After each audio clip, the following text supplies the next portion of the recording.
my channel. If you're new here, my name is Dani and this is Coffee Break with Dani, where we try our best to only feature products that are genuinely worth your $6. What?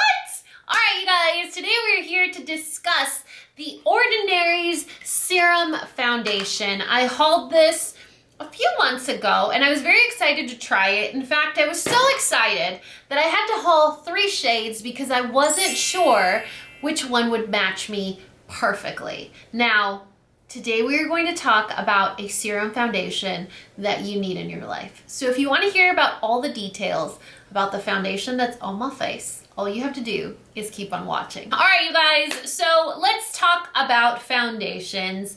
This video will be particularly biased because of the type of products that I use on my skin before I even get to foundation. So one important thing to consider when you are looking to purchase a new foundation or you are researching the new foundation is to consider how the person that is reviewing this product uses it or how you intend to use it as a new user of said product. So the reason that I mentioned that I am a biased user is because 1, I do not like full coverage foundations. 2, I tend to use light coverage foundations, medium to light coverage, because I don't have much that I want to cover. I do have freckles that I want to show through, and I believe that skin should look like skin. I do appreciate a very good full coverage foundation for special occasions like, I don't know, a wedding or maybe a graduation. But other than that, I'm like, hey, if this is for everyday purpose, like I want my skin to look like skin, and that's kind of what we're going at. 3, I use 2 base products before my foundation, and 4, I'm pretty inflexible when it comes to my skincare routine. So before I get into the review of the Ordinary Serum Foundation, I do want to give you kind of a summarized version of what I use on my face, regardless of what foundation I'm going to be using that day. So every day I always do a sunscreen. Even if I'm just going to be home, I do a sunscreen, so that's super important. I use one from Paula's Choice, which I will make sure to link in the description box below. When I'm going to do a foundation product, I always layer 2 primers, a skincare focused one and a blurring one. I believe that there are good primers out there, but they all have almost like a one purpose to them. And so I've struggled to find one that is skincare and blurring all at the same time. So I just layer them because why struggle, right? So I go in with my Ole Henriksen Banana Bright Face Primer. This is vitamin C serum type moisturizing illuminating primer. And then after I do that goes over my sunscreen, by the way. After I do that, I go in with the Milk Makeup Blur Stick. This cute little deodorant looking thingamabobber is amazing at making your skin look blurry. Now, the reason that I waited to do this review was because I wanted to try it in many different scenarios, many different ways, so that I could give you the full spectrum of how this serum foundation works. Now, there are a lot of serum foundations out right now, and they are very tricky to use. If you are used to using certain types of foundations, powder foundations, full coverage foundations, you're used to them drawing down a certain way, you're used to applying them a certain way, you're used to handling them a certain way. A serum foundation is so different, you guys, that you have to keep that in mind. The general consensus with the serum foundation is they're usually geared towards or better for people with dry skin and better with people that do not need or like too much coverage or heavy coverage. So the Ordinary Serum Foundation is a foundation that I bought at Ulta. It comes in 21 different colors and it retails for $6.70. My perfect shade is a combination of 2. Believe it or not, I hauled 3 different colors, and when I hauled it several months ago, one of the shades was actually my exact shade. I don't know what happened. Maybe I got a tan, maybe I got more pale, but right now, if I combine these 2 shades together, they are my exact shade. For reference, I have neutral undertones and I am light to medium complected. So if I combine these two shades, they are the exact match for me.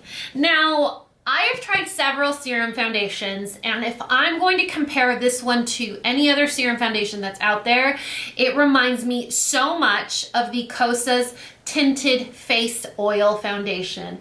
I actually had this product, but I don't know what happened to it. So a couple of facts on this foundation that are very important to note is it's $6.70. It comes in 21 different shades. It is a serum foundation, so it's pigment suspended in a very runny base. It is 1 ounce, 1 fluid ounce of product, and it comes with a pump, which is awesome. It's not an air pump, so it does have a little straw in there. Most pumps now, it's funny, you have to actually talk about that. Most pumps now have, it's an air pump, so all the product comes up slowly. It's not one of those, it's an old school traditional pump. It is from the brand The Ordinary, which is vegan and cruelty-free, and it is an insanely affordable brand with really, really rich products. Their eye serum is amazing. Their buffet serum, amazing. The only product that I've tried from this line that I did not like was the cleansing balm. I was not a fan at all. It's the squalane cleanser, I believe.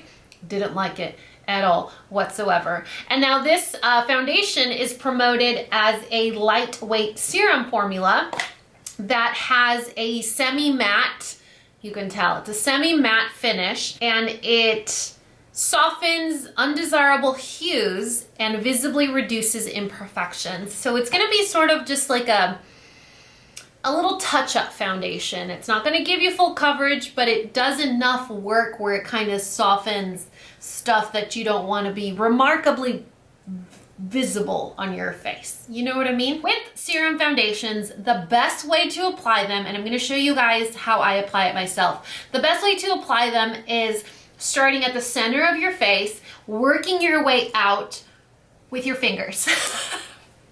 I know that skeeves out a lot of people and they're like, really, with my fingers? And I'm like, listen, we're in a pandemic right now, so if your hands aren't the cleanest part of your body, you probably should go wash them. So I'm not necessarily worried about putting my hands on my face because my hands are pretty clean. But if you use a brush, you get brush marks. I don't care how magical your brush is because it's such a thin foundation. And if you use a sponge, you use 2 to 3 times the amount of product that you actually need to use. I use 2 pumps total to get the right shade, but 1 pump completely would cover my entire face. This is a product that would be beautiful for people with dry skin because it never really dries down powdery. It always feels like your skin is really hydrated, not oily, not heavy, not sticky, not greasy, but it always feels like you have a layer of moisturizer on your face.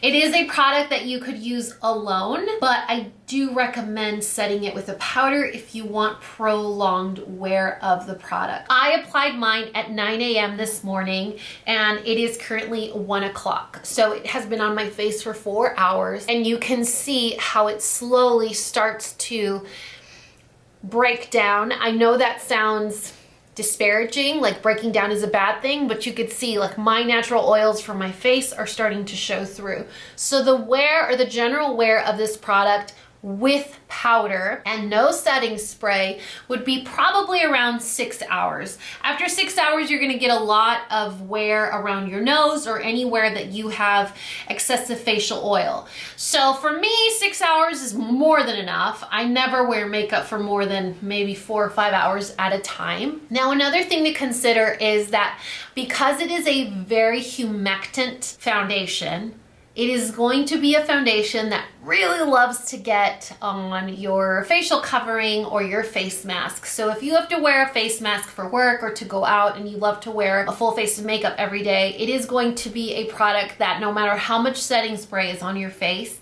a little bit will still get on your face mask. So the fact that we have to add that to our reviews now is a little weird, but we're just gonna roll with it. I'm a huge fan of this foundation product. I wanted to make sure to talk about it because you guys know, if you've been here for the last 8 years, that I have a curse of discontinuing all the products that I love, anywhere from foods to coffee creamers to panty liners to body washes. Like, I have this gift curse, really, where I just discontinue everything I love. And the Urban Decay One and Done was discontinued, and that was my #1 favorite foundation type product in the world, and it got discontinued. They recently launched a product to replace it, which I have, but I haven't tried it out for you guys. It's on deck. But I've been struggling to find something that makes me feel pretty, but also isn't very heavy makeup feeling. It's not something that dries out my skin. So right now, I mean, every inch of my body is dry, and the last thing that I want is to apply a serum, a foundation, a powder, anything that is going to perpetuate dry skin.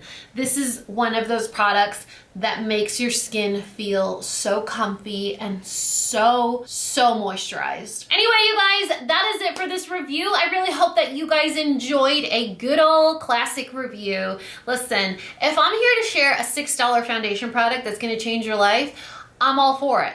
This is what I'm here for. And if you're here for it too, please make sure to hit that like, share, and subscribe button. I don't know, help a sister out. Tell your friend that's been looking for a serum foundation but doesn't want to spend $40 at Sephora. This is the route to go, amigas. Anyway, I love you guys so much, and you know what to do. If you found this video useful, entertaining, and learned something, please give me a thumbs up and subscribe if you haven't already. And until next time, this coffee break is over. Bye, guys.